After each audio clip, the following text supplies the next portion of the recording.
श्री गणेश महापुराण 7वां अध्याय पार्थिजों द्वारा गणेश पूजन। सूर्य जी बोले, हे शौनक, फिर ब्रह्मा जी ने व्यास जी को जगत जननी पार्थिव जी द्वारा पुनः गणेश पूजन करने की बात बताई।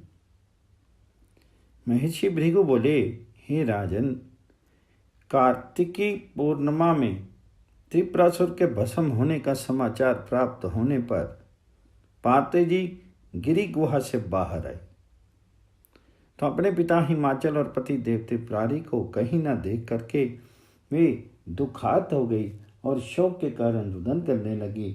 उनका रुदन एक भील ने सुना तो उसने हिमाचल के पास जाकर के उनके रोने की बात सुनाई। इससे चिंतित हुए पर्वतराज अपनी पुत्री गिरजा के पास पहुंचे और पुत्री को धैर्य बंधाने लगे। उस संत्रस्त गिरजा नंदिनी ने कहा, पिताजी, ना जाने भगवान शंकर कहाँ हैं। त्रिपुरासुर से युद्ध करने लगे थे और सुनते हैं कि वह असुर मारा गया, किंतु वह अभी तक लौट कर नहीं आए। अब उनके सकुशल घर लौटने का उपाय क्या है? ब्रह्मा जी बोले, हे व्यास, हिमालय ने कुछ दर विचार किया और फिर कहने लगे, बेटी, भगवान गणेश का पूजन करो। कल प्रातःकाल उठ करके शौच आदि से निवृत्त होकर के स्नान करना और विघ्नेश की मृन्न में मूर्ति बना करके उसका षोडशोपचारों से पूजन करना। भोग षड्रस भोजन रखना, किंतु ध्यान रखें कि उसमें मोदक अवश्य हो। भक्ति भाव पूर्वक गणेश जी का ध्यान, स्तवन, नीराजन आदि करने से वे शीघ्र ही प्रसन्न हो जाते हैं। जब तक शिवजी नहीं लौटे तब तक गणेश जी के एकाक्षरी ग मंत्र का जप करती रहना। वैसे इसके 1,00,000 जप से अनुष्ठान पूर्ण हो जाता है। सामान्य स्थिति में श्रवण शुक्ल की चतुर्थी से भाद्रपद मास के शुक्ल पक्ष की चतुर्थी तक 1 महीना पर्यंत गणपति पूजन एवं अनुष्ठान करें। पूजन के एक मूर्ति से 108 मूर्ति तक ले सकते हैं। अनुष्ठान पूर्ण होने पर उद्यापन किया जाता है। उस दिन जप का दशांश हवन, हवन का दशांश तर्पण और तर्पण का दशांश ब्राह्मण भोजन कराना चाहिए। फिर उन्हें दक्षिणा आदि देकर के मूर्ति का किसी पवित्र नदी या सरोवर में विसर्जन करना चाहिए। विशेष स्थिति में ये जप, पूजन, अनुष्ठान आदि कभी भी आरंभ किया जा सकता है। ओम गण गणपति नमः। श्री गणेश महापुराण में राजा कर्दम का दृष्टांत वर्णन। हे पार्थी, कल शुभ दिन है, तुम कल से उनका पूजन और जप प्रारंभ कर दो। देखो, उसी अनुष्ठान के प्रभाव से पूर्व काल में एक सामान्य मनुष्य को अगले जन्म में राजा के घर जन्म मिला। वह राजा समस्त पृथ्वी का अधीश्वर, राजाओं का स्वामी और अत्यंत वैभवशाली हुआ। इसका नाम कर्दम था। एक बार वह राजा महर्षि भृगु के आश्रम में गया। वहां महर्षि ने उसे अनेक इतिहास कथाएं सुनाई। तभी प्रसंगवश राजा ने अपने वैभव संपन्न होने का कारण पूछा तो महर्षि ने ध्यान करके बताया, राजन, पूर्व जन्म में तुमने गणेश्वर के एकाक्षरी मंत्र का अनुष्ठान किया था, जिससे प्रसन्न होकर के गणपति ने तुम्हें राजराजेश्वर होने का वर प्रदान किया। तुम उस जन्म में एक दरिद्र क्षत्रिय के घर में उत्पन्न होने के कारण जीवन भर दुख भोगते रहे। तब तक दिन आत्मघात को तत्पर हुए। तुम वन में भटक रहे थे, तभी सौबरी ऋषि से तुम्हारी भेंट हुई और तुमने उससे संकट निवारण का उपाय पूछा। उन दयालु ऋषि ने तुम्हें गणपति के एकाक्षरी मंत्र का उपदेश किया। तब तुमने उस अनुष्ठान को अत्यंत श्रद्धा भक्ति पूर्वक किया, जिसके फलस्वरूप उस जन्म में तुम्हारी शेष आयु सुखपूर्वक व्यतीत हुई और उसी के प्रभाव से इस जन्म में सम्राट होगी। ओम गण गणपति नमः। श्री गणेश महापुराण में राजा नल का दृष्टांत वर्णन। हिमालय ने कहा, हे उमे, निषद देश के राजा नल ने भी उन्हीं विघ्नेश्वर का पूजन करके अभीष्ट प्राप्त किया था। वह राजा अत्यंत ऐश्वर्यशाली, धर्मज्ञ, राजेश्वर और महाबली था। समस्त विश्व में उसकी यश पताका फहरा रही थी। वह जैसे नीति निधान था, वैसे ही ज्ञानवान भी था। उसके पास सदैव विद्वान ब्राह्मणों, ऋषि मुनियों, मनीषियों आदि का जमघट लगा रहता था। एक दिन उनकी सभा में महर्षि गौतम पधारे। राजा ने उनका अर्घ्यपाद्य आदि पूर्वक अत्यंत स्वागत सत्कार किया और जब वे सुखद आसन पर विराजमान हो गए तब राजा ने उनसे कोई पुराण कथा करने का निवेदन किया। महर्षि ने कुछ समय में ही उन्हें अनेक कथाएं सुना दी। तभी भगवान गणेश्वर का प्रसंग आ गया। ऋषि बोले, हे राजन, भगवान गणेश्वर समस्त देवताओं के अधीश्वर एवं सर्वात्मा हैं। वे जिस पर कृपा करते हैं वे परम भाग्यवान हो जाता है। राजा ने निवेदन किया, भगवान सब देवताओं के अधीश्वर तो भगवान विष्णु माने जाते हैं तथा कुछ विद्वान त्रिलोचन को भी सर्वेश्वर कहते हैं, किंतु गणेश जी को सबका स्वामी कहते तो किसी को भी नहीं सुना। अब आप उन्हें ऐसा क्यों कहते हैं? महर्षि बोले, महाराज, भगवान गणेश्वर साक्षात ब्रह्म हैं। ब्रह्मा विष्णु महेश्वर तो उन्हीं प्रभु के अंश अवतार हैं। उन सभी ने भगवान वरदराज की उपासना करके ही अपनी अपनी कार्य क्षमता प्राप्त की थी। अन्य देवताओं और ऋषियों आदि ने भी उन्हीं गणेश्वर की उपासना करके सिद्धि प्राप्त की है।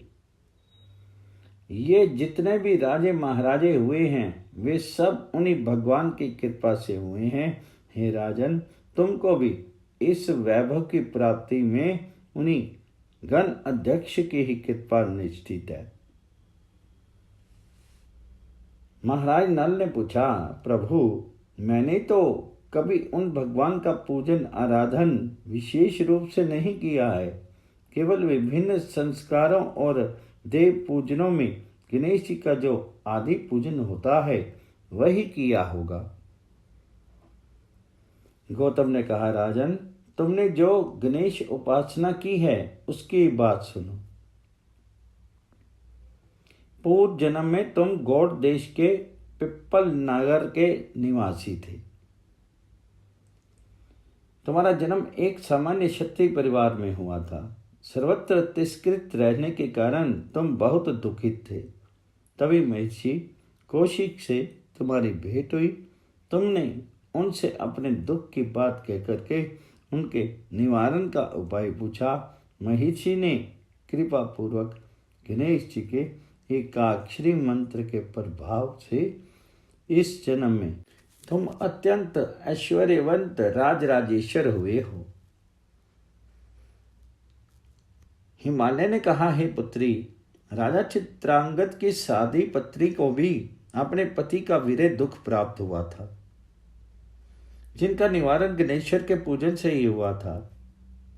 इसका इतिहास यह कि राजा चित्रांगद मालव देश का राजा था। वह अत्यंत शक्तिशाली और विद्वान था। उसकी सुंदरी भार्या का नाम इंदुमती था। वह राजा एक दिन शिकार खेलने गया था। भीषण अरण्य में एक राक्षसी से उसका सामना हो गया।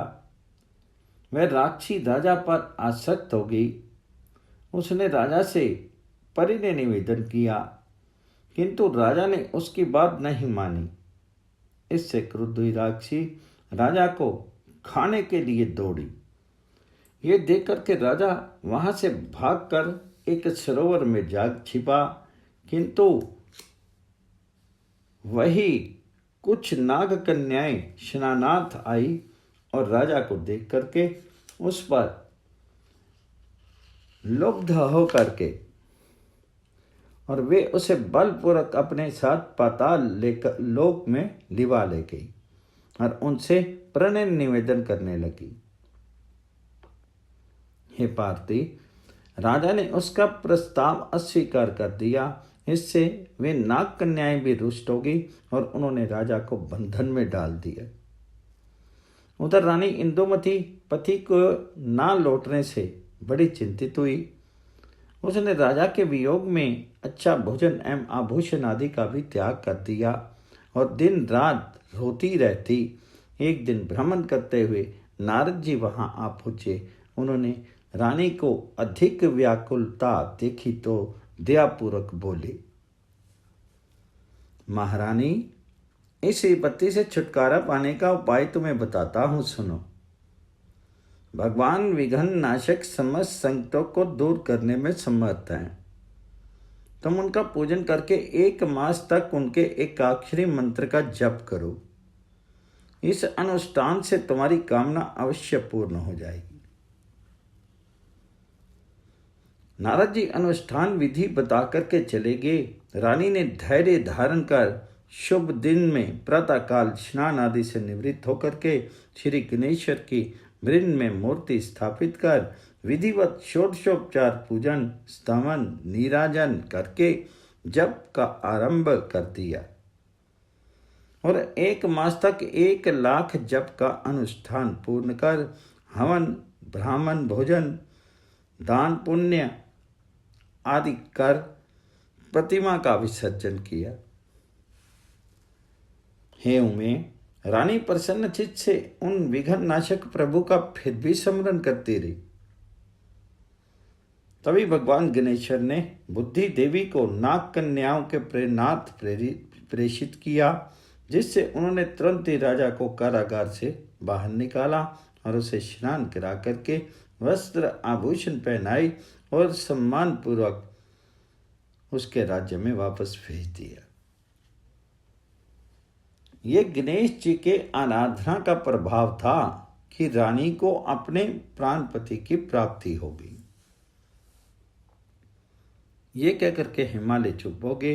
पार्वती जी ने दूसरे दिन प्रातःकाल प्रसन्न मन से नित्य कर्मों से निवृत्त होकर के श्री गणेश जी की 108 मृतिका प्रतिमाएं बनाई और उन्होंने सुंदर सुखद आसनों पर प्रतिष्ठित करके संकल्प पूर्वक षोडशोपचार भी पूजन किया। फिर भक्ति भाव से स्तुति नीराजन प्रदक्षिणा आदि करके एकाक्षरी मंत्र का 1 मास तक जप किया और अंत में हवन तर्पण और ब्राह्मण भोजन कराकर सभी को अभीष्ट दक्षिणा दी। फिर अभ्यागतों आदि को भी गौ रत्न वस्त्र अन्न आदि विविध वस्तुओं का दान किया। फिर स्वयं भोजन करके भगवान गणेश्वर का ध्यान करने लगी। इसी के प्रभाव से उन्हें भगवान शंकर की प्राप्ति हो गई। ओम गण गणपति नमः। श्री गणेश पुराण में 8वां अध्याय इंद्र के विमान का पतन। सूर्य बोले, हे शौनक, फिर चित्रानंद ने व्यास जी के प्रति राजा शूरसेन का उपाख्यान कहा, जिसे महर्षि भृगु ने राजा सोमकांत को इस प्रकार बताया। हे राजन, मध्य देश में शास्त्र नामक एक विख्यात नगर था, जिसमें रहकर के राजा शूरसेन राज्य करते थे। वह राजा अत्यंत पराक्रमी शत्रुजीता और विद्वान था। एक दिन राजा अपनी राजसभा में शेष सिंहासन पर विराजमान था। तभी उसने कुछ दूर पर एक विमान गिरता देखा। राजा ने अपनी दूती को उसका पता लगाने का आदेश दिया तो उन्होंने लौट करके बताया, महाराज, वह विमान देवराज इंद्र का है। यह सुनकर के राजा तुरंत वहां पहुंचा और उसने देवराज इंद्र से विमान के गिरने का कारण पूछा। तो इंद्र ने उत्तर दिया, राजन, मैं गणेश रूप भुशुंडी ऋषि के दर्शन करके लौट रहा था। तभी मेरे विमान पर तुम्हारे एक कुष्ठी दूत की दृष्टि गई, उसी से यह विमान गिर गया है। राजा सोच ने कहा, प्रभु, भुशुंडी ऋषि कौन है? उनके दर्शनों की ऐसी क्या महिमा है जिससे आप जैसे महामहिम भी उनके दर्शनार्थ पधारे? ये सब मुझे बताने की कृपा करें। इंद्र बोले, राजन, इस वर्णन का आरंभ एक इतिहास से करना होगा। दंडक अरण्य में नामा नामक एक अत्यंत क्रूर लुटेरा कोल रहता था। वह मनुष्य, देवता, ऋषि आदि कोई भी क्यों ना हो, सभी को लूटता फिरता था। उस दस्यु ने एक बार महर्षि मुद्गल के आश्रम पर आक्रमण कर दिया, किंतु महर्षि के भय रहित एवं सौम्य स्वरूप को देख करके उनका हृदय धड़कने लगा और हाथ कांपने लगे। उनका मानसिक उद्वेग इतना बड़ा कि शीर से स्वेद की धारा ही बह उठी। निकट ही गणेश तीर्थ था। उन्होंने सोचा कि शीर में स्फूर्ति लाने के लिए पहले स्नान कर लूं, इसलिए उसने उस कुंड में गोता लगाया ही था कि उसकी वृत्ति बदल गई। अब उसने महर्षि मुद्गल के पास जाकर के उनसे कहना और चरण पकड़ लिए और अपने अपराध की क्षमा मांगने लगा। हे महाराज, ऋषि तो दयालु थे ही। उन्होंने उस दस्यु को क्षमा कर दिया तथा उसने निवेदन किया, भगवान, मैंने अब तक बहुत पाप किए हैं, उससे निवृत्ति का कुछ उपाय बताइए। ये सुनकर के महर्षि के उसे गणेश का सप्ताक्षरी मंत्र ओम गणेशाय नमः, ओम गणेशाय नमः का उपदेश किया और फिर बोले, वत्स, मैं यहाँ एक काष्ठ गाड़ देता हूँ, उसके अंकुरित होने तक तुम तपस्या करते रहोगे तो अभीष्ट की आवश्यक पूर्ति होगी। वह महर्षि को प्रणाम करके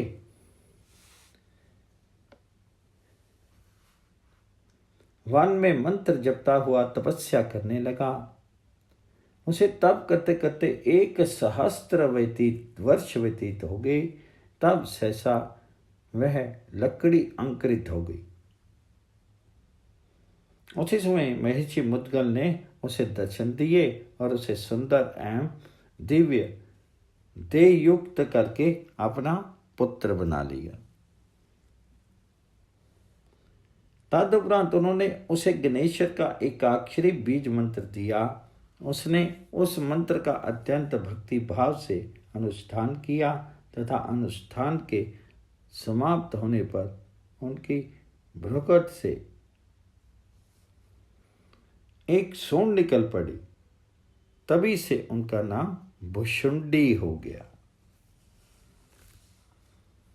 हे राजन, तदुपरांत महर्षि ने उसे वर दिया कि जो कोई तुम्हारा दर्शन करेगा वही मोक्ष को सहज ही प्राप्त कर लेगा और तुम 1,00,000 कल्प तक जीवित रहोगे। तब से वह कोल परम सिद्ध महाज्ञानी एवं महर्षि हो गया। संसार भर के बड़े बड़े महर्षि एवं देवता आदि उनके दर्शन को आने लगे। वे भी उनकी महिमा सुन करके उनके दर्शनार्थ आया था। राजा सूरसेन ने यह इतिहास सुन करके पुनः पूछा, प्रभु अब आपका यह विमान किस प्रकार उठने योग्य होगा?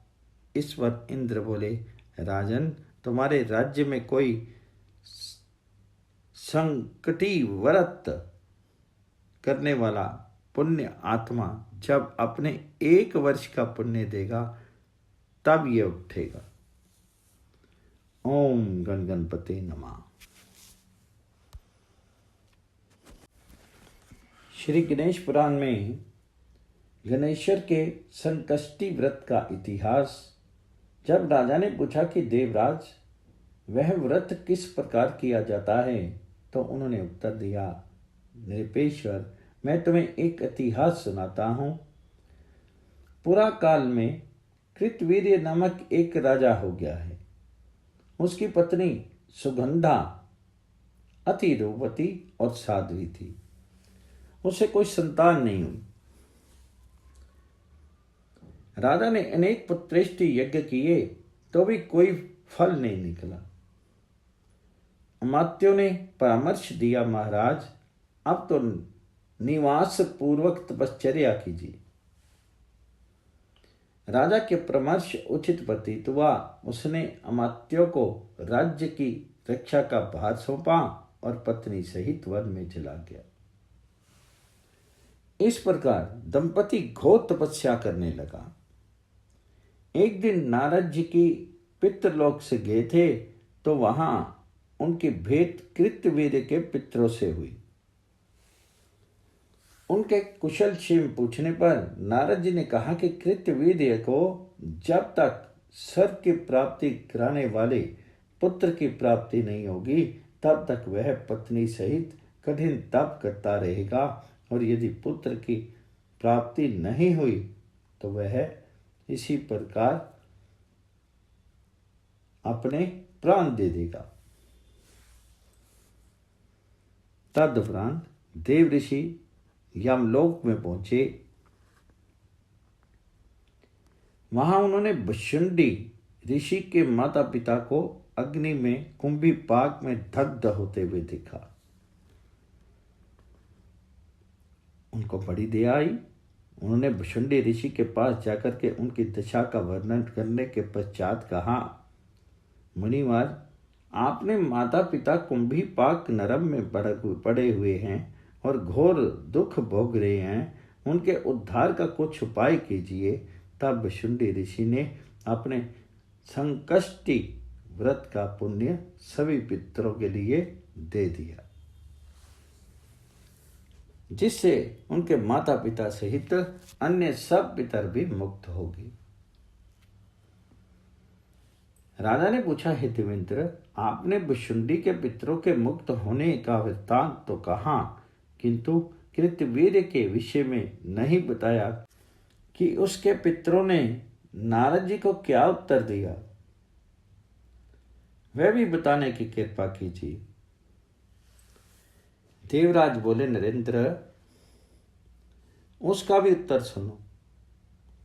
उन राजा के पिता ने नारद जी से तो ये कहा कि उनका उपाय करेंगे, और फिर वह तुरंत ही ब्रह्मा जी के पास गया और उन्हें प्रणाम करके निवेदन किया, ब्राह्मण, मेरा पुत्र तो अत्यंत धार्मिक और ईश्वर भक्त है, उसको पुत्र की प्राप्ति क्यों नहीं हुई?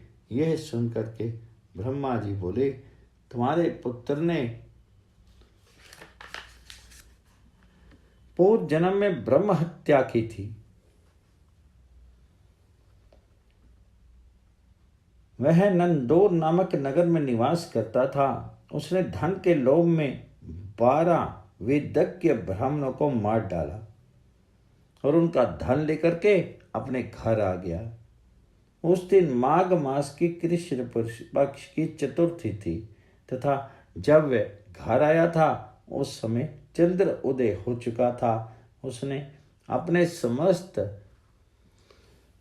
परिवारी जनों के साथ बैठ करके अपने पुत्र गणेश को पुकारा।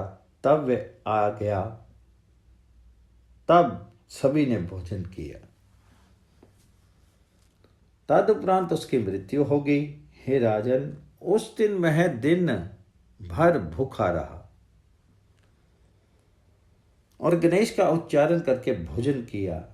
उसे संकष्टी चतुर्थी में दिन भर भूखे रहने से, व्रत का और गणेश उच्चारण से नाम स्मरण का पुण्य प्राप्त हो गया, जिसके फलस्वरूप तुम पुण्यवान नरेश के यहाँ उसका जन्म लिया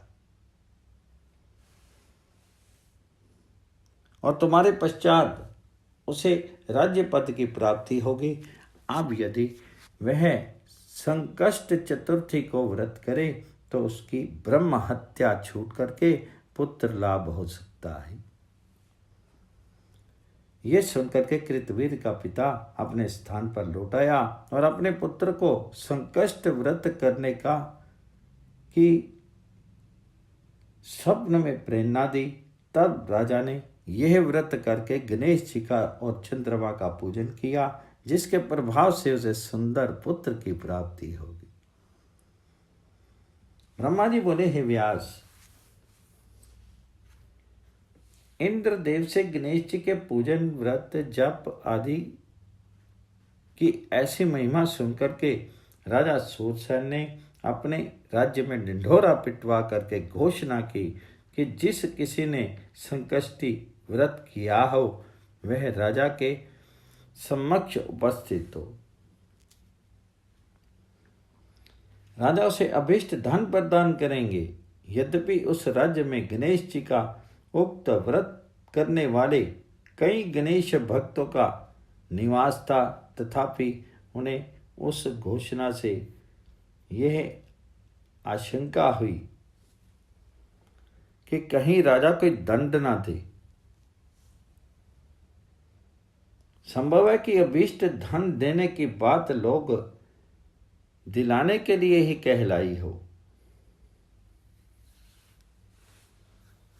हे द्वापायन,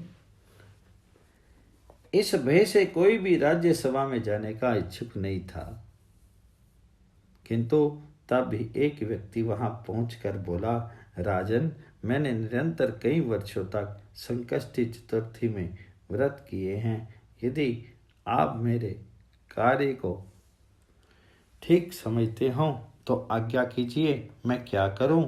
यदि कहीं आपने प्रलोभन देकर के दंड देने के उद्देश्य से मुझे बुलाया है तो भी मैं प्रस्तुत हूं।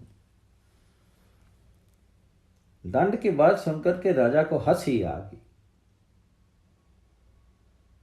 उसने उस व्यक्ति को सम्मान सहित बैठा करके सुरेश्वर के विमान गिरने की घटना बताई और अपना 1 वर्ष का पुण्य प्रदान करने का उससे निवेदन किया। राजा की बात सुनकर के उसने सहज अपने 1 वर्ष के संकष्टी व्रत दान का संकल्प कर दिया। हे देवायन, उसके संकल्प करते ही इंद्रदेव का विमान ऊपर उठ गया। इस प्रकार देवराज अपने लोक को गए। तब राजा को उस व्यक्ति को अभीष्ट धन देकर के ससम्मान विदा किया और फिर स्वयं भी प्रतिवर्ष संकष्टी व्रत करने लगा, जिसके प्रभाव से इस लोक और परलोक में पूर्ण आनंद की प्राप्ति हुई।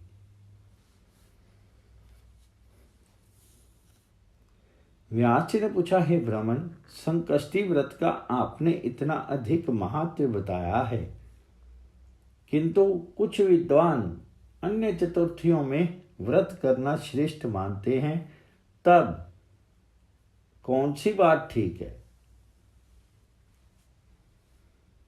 ब्रह्मा जी बोले, हे देवायन, सभी चतुर्थियों के व्रतों का बहुत महात्म्य है। जिस पर जो व्रत बन जाए वह उसी को करके अपने अभीष्ट की प्राप्ति कर सकता है, परंतु व्रत के विधान में अंतर अवश्य है। श्रावण मास की चतुर्थी में 7 मोदक खा करके रहे, भाद्रपद की चतुर्थी में दोनों का सेवन करे, और अश्विनी की चतुर्थी में पूर्ण उपवास हुई। कार्तिक में दुग्ध आहार करे और मार्गशीर्ष में निराहार रहे।